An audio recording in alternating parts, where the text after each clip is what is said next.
ഇന്ന് തന്നെ ഡൗൺലോഡ് ചെയ്യൂ. കാണൂ നിങ്ങളുടെ ഫേവറേറ്റ് ഷോസ്. അറിഞ്ഞുകൊണ്ട് അശ്വതി ഒരു അപകടത്തിലേക്ക് തള്ളി വിടുന്ന പോലെ ആവില്ലേ? അങ്ങനെ ചിന്തിച്ച് ടെൻഷൻ ആവുന്ന എന്തിനാ? അല്ലെങ്കിൽ തന്നെ കോളേജിന് ശേഷം തനിക്ക് പൃഥ്വിയെക്കുറിച്ച് അറിവൊന്നുമില്ലല്ലോ.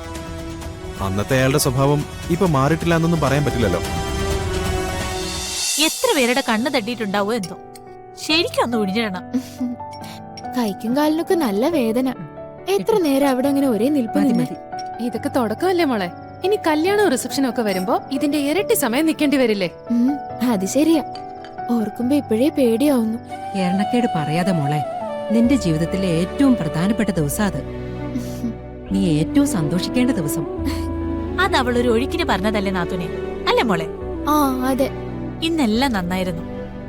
പക്ഷേ ആ പൂർണിമ ദുർഗയോട് കുറച്ച് അധികം അടുപ്പം കാണിക്കുന്നില്ലേന്നൊരു തോന്നൽ. അതെനിക്ക് അംഗീകരിക്കാൻ പറ്റുന്നില്ല. അതിവിടെ ആർക്കും അംഗീകരിക്കാൻ പറ്റൊന്നുമില്ല. പക്ഷെ അവിടെ വെച്ചൊന്നും പറയാൻ പറ്റില്ലല്ലോ. പിന്നെ കഴിക്കാനിരുന്ന സമയത്താ പൃഥ്വി ദുർഗയെ കണ്ടത്. ദുർഗ എന്റെ ചേച്ചിയാണോന്ന് പൃഥ്വി ചോദിച്ചു. ഇവളെങ്ങനെയാ ആളുകളെ വശത്താക്കുന്നെന്ന് മനസ്സിലാവുന്നില്ല. ഇനി വല്ല കൂടോത്രം കയ്യിലുണ്ടോ എന്ന് ആർക്കറിയാം. അവൾ അതും അതിനപ്പുറം ചെയ്യാൻ സാധ്യതയുണ്ട്. എന്തായാലും കല്യാണം കഴിയുന്നതോടെ അശ്വതി ഇവിടുന്ന് രക്ഷപ്പെടുമല്ലോ. അഞ്ജനയുടെ കാര്യത്തിൽ കൂടി ഒരു തീരുമാനമായ എനിക്ക് സമാധാനായി. എന്റെ കാര്യത്തിൽ എന്ത് തീരുമാനം വേണോന്നാ? നിന്റെ കല്യാണത്തിന്റെ കാര്യം നാത്തും പറയുന്നേ. അയ്യേ, കല്യാണമോ? എനിക്കോ? അതെന്താ, നിനക്ക് കല്യാണമൊന്നും വേണ്ടേ? പെണ്ണിന്റെ ഒരു നാണം നോക്കി ഓടി. ഇപ്പോഴത്തെ അവസ്ഥയിൽ കല്യാണം ആലോചിച്ച ദുർഗയ്ക്ക് വന്നതുപോലത്തെ ചെറുക്കനെ കിട്ടും. അതാ എന്റെ സങ്കടം. അശ്വതിക്ക് വന്നത്ര ഇല്ലെങ്കിലും 4 പേര് കേട്ടാൽ മോശം പറയാത്തൊരു ബന്ധം കിട്ടണം. അങ്ങനെയൊന്നുമല്ല, നമ്മൾ എപ്പോഴും മുന്നോട്ട് വേണം ചിന്തിക്കാൻ. അഞ്ജനയ്ക്ക് ഇന്ദ്രപ്രസ്ഥത്തെക്കാൾ വലിയ കുടുംബത്തിൽ നിന്ന് ആലോചന വരണം. പൃഥ്വിയേക്കാൾ നല്ല പയ്യനെയും കിട്ടണം. അതൊക്കെ നമുക്ക് റെഡിയാക്കാന്നേ. എന്റെ വിവാഹം കഴിഞ്ഞാ ഞാൻ ആ കുടുംബത്തിലെ അംഗമായില്ലേ? അതെ, അവരുടെ ബന്ധുക്കളായും കുടുംബ സുഹൃത്തുക്കളായും എത്രയോ വലിയ പണക്കാരും ബിസിനസ്സുകാരും ഒക്കെ ഉണ്ടാവും. അതിൽ നിന്ന് നല്ലൊരു ബന്ധം നമുക്ക് റെഡിയാക്കി എടുക്കാന്നേ. നിങ്ങളിങ്ങനെ പറയുന്ന കേൾക്കുമ്പോ ഒരുപാട് സന്തോഷവും അതിനേക്കാൾ സമാധാനവും തോന്നുന്നുണ്ട്. എനിക്കും ഇവൾക്കും നിങ്ങളല്ലാതെ വേറെ ആരാ ഉള്ളത്?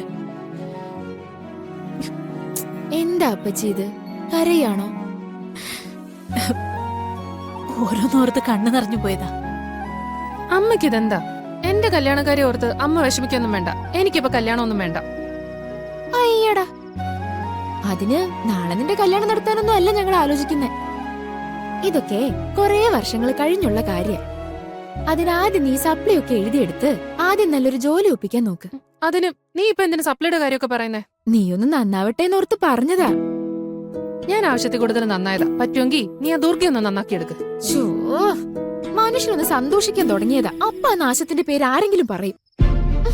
അഷി, അതെ, അവളെ വീട്ടിലില്ലാതിരുന്നെങ്കിൽ എന്ത് സമാധാനം ഉണ്ടായേനെ.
വലിയ സർപ്രൈസ് ആയല്ലോ.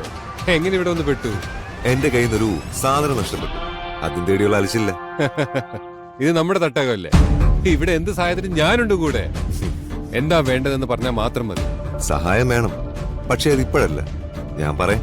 ഉം. വാ.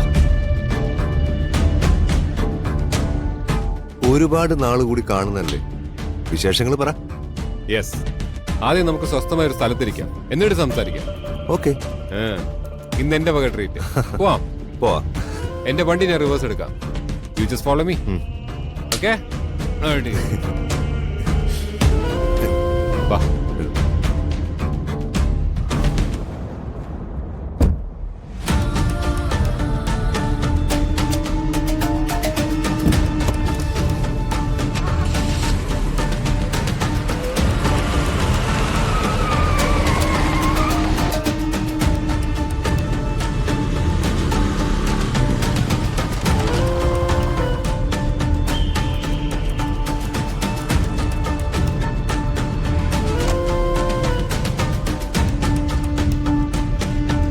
ദുർഗ,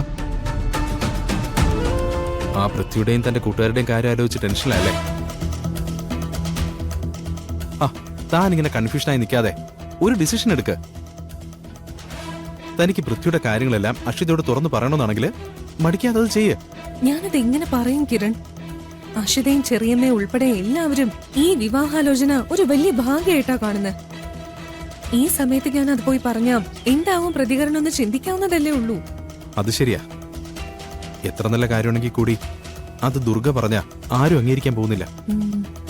അത് തന്നെ എന്റെ പ്രശ്നം. പക്ഷേ ഞാൻ പറയാതിരുന്ന അറിഞ്ഞുകൊണ്ട് അക്ഷിതയെ ഒരു അപകടത്തിലേക്ക് തള്ളി വിടുന്ന പോലെ ആവില്ലേ? അങ്ങനെ ചിന്തിച്ച് ടെൻഷൻ ആവുന്ന എന്തിനാ? അല്ലെങ്കിൽ തന്നെ കോളേജിന് ശേഷം തനിക്ക് പൃഥ്വിയെക്കുറിച്ച് അറിവൊന്നുമില്ലല്ലോ. അന്നത്തെ അയാളുടെ സ്വഭാവം ഇപ്പൊ മാറിയിട്ടില്ല എന്നൊന്നും പറയാൻ പറ്റില്ലല്ലോ.